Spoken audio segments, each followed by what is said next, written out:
আম্মুর হাতের গরুর মাংস একদম বেস্ট। আম্মু পায়েসটা লাস্ট ঈদের সময় বানাইছিল আর আজকে করছে। পোলাওটাও আজকে বেশ ঝরঝরে হয়েছে।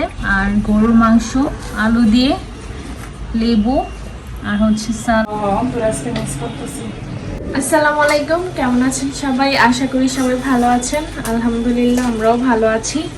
আর আজকে আম্মু সকালের নাস্তা হিসেবে পাস্তা রান্না করতেছে।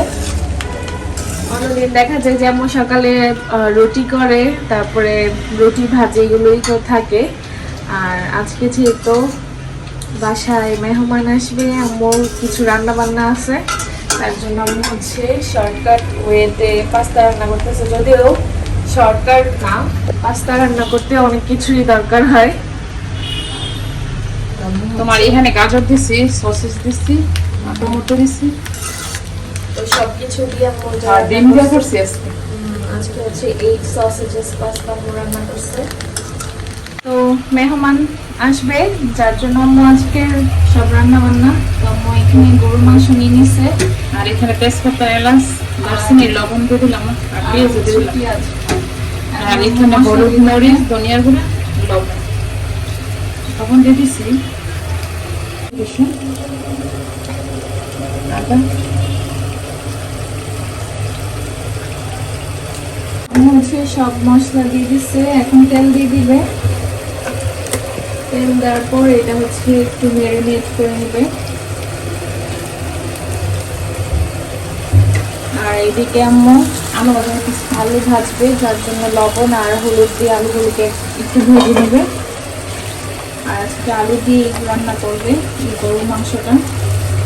আম্মু হচ্ছে এখন সব মশলা একসাথে ভালো করে মেখে নেবে, তারপর এটা কিছুক্ষণ রেখে বসাই দিবে। আর আলু দিলে একটু ভালো লাগে খেতে। আমার গরু মাংসটা আলু করে বোনা হয়ে গেছে, আর এখন দিয়ে দিব আলু দিয়ে দিব সাথে। আলুগুলো আমি আগে থেকে ফ্রাই করে রেখে দিচ্ছি। আর গরু মাংসর সাথে আলু না দিলে আমার ভালো লাগে না, মনে হয় কী যেন নাই। আর বিশেষ করে আমার জন্য আমি আলুটা দিই গরু মাংসের মধ্যে, তা না হলে আমি বোনা করে একদম রান্না করে একদম বোনা করে নিতেছে। আমি এখন আলু আর গরু মাংস একসাথে ভালোভাবে মিক্স করে নিতেছে। আলুটা দিলে খুবই ভালো লাগে খাইতে। এদিকে পোলাও হয়ে গেছে আমাদের। পোলাও থেকে অনেক সুন্দর একটি স্মেল বের হইতেছে, আর অনেক ঝরঝরে হয়েছে। পোলাও যদি তোমার ঝরঝরে হয় তাহলে ভালো লাগে খাইতে ভালো লাগে। আমার আম্মা তো ভাত খেলে জীবন হাতের মধ্যে লাগতে পারছেন। আমার আম্মা একদম ঝরঝরা হইতেই অনেক সুন্দর ছিল আমার আম্মা। আমি আজকে গরুর মাংস আর পোলাও রান্না করে মনে হয় ভাইয়াকে মিস করতেছো না?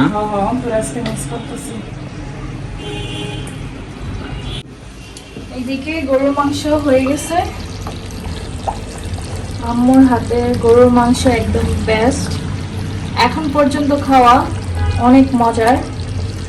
তো এদিকে মেহমানও চলে আসছে, আর মেহমান হচ্ছে আমার বান্ধবী।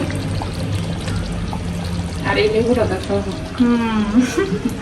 আম্মু হচ্ছে এখন এই লেবুটা কেটে নিবে, কারণ গরুর মাংসের সাথে লেবু সালাদ ম্যান্ডেটরি, এগুলো না হলে একদম জমেই না। আর এখানে আমি সালাদগুলো কাটছিলাম, আম্মু এখন সালাদটা মাখবে। তো এখানে সব কিছু ছড়ি দিয়ে কিন্তু কাটাকাটি করছি, এখানে আবার বডি দিয়ে কাটতে পারে না। আর আমি ছড়ি দিয়ে কাটতে পারি না, আমি বডি দিয়ে কাটি। লবণ দিয়ে দিলাম, আর এখানে লেবু কেটে নিচ্ছি, আর এখানে এগুলা করছি। আম্মু হচ্ছে এখন সালাদটা ভালো করে মেখে নিবে।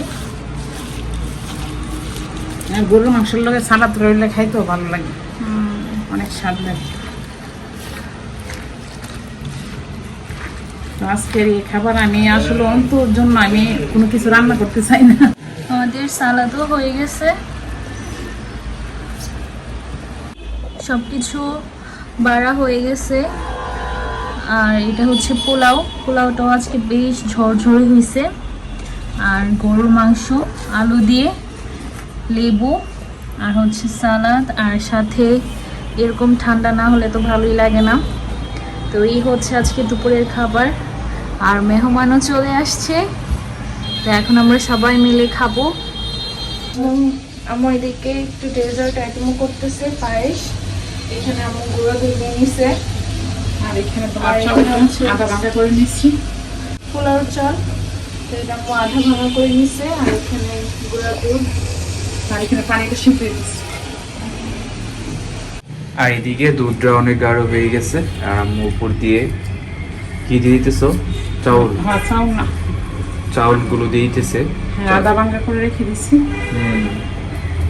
আর দুধটা কিন্তু একদম মানে গাঢ় হয়ে গেছে, একদম লাল লাল হয়ে গেছে দুধটা। সর আছে এই যে। হ্যাঁ, আর দুধটা যদি ভালোভাবে মানে জাল হয় তাহলে জাল না তোমার হয় পায়েস, তাহলে পায়েসটা পায়েস খেতেও ভালো লাগে না, আর পায়েসটা মিষ্টিও হয় না, পাতলা হয়। আর দুধটা যত লাল হবে আর ঘন হবে ততই পায়েসটা খেতে ভালো লাগবে। আর প্রায় আমাদের পায়েস হয়ে গেছে, আম্মু উপর দিয়ে গুঁড়া চাউলগুলো মানে ছিটিয়ে দিয়ে দিতেছে। আজকে আম্মু অনেক কষ্ট করতেছে আমাদের জন্য, গরু গোশ রান্না করছে, পোলাও রান্না করছে, পায়েস রান্না করতেছে। আজকে সবকিছু করলাম তো অন্তরে বেশি মিস করলাম। হ্যাঁ,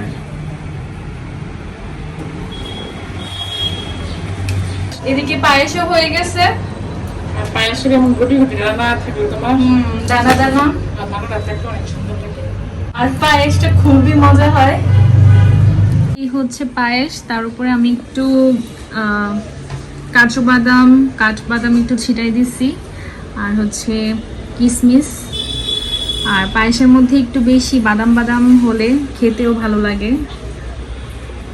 আম্মু পায়েসটা লাস্ট ঈদের সময় বানাইছিল, আর আজকে করছে আমার বান্ধবী আসা উপলক্ষে। তো আর বান্ধবীকে এক বক্স দিয়ে দিচ্ছি, সে অনেক পছন্দ করছে আম্মুর পায়েসটা। এখন আমার মামা চলে আসলো, এই যে গাছের পেয়ারা নিয়ে আসলো বাড়ি। হ্যাঁ অনেক মিষ্টি গাছের পেয়ারা গুলা, ভিতর লাল না মামা, ভিতরে লাল, ভিতর লাল পেয়ারা মামা নিয়ে আসলো। আর মামা পায়েস খান, মামা হাওয়া দাওয়া করে যাবেন, খান পায়েস খান। কেমন হয়েছে মামা? অনেক ভালো। অনেক ভালো হয়েছে। তো আমার মামা কিছুদিন পর পরই আসে, আইসা আমাদেরকে আবার দেখে, দেখাশোনা করে। তো আমার এই মামা আছে, আর মেজু মামাও তো আসে না, উনি বাড়িতেই থাকে। তো এই মামা কয়েকদিন পর পরই আসে দেখতে।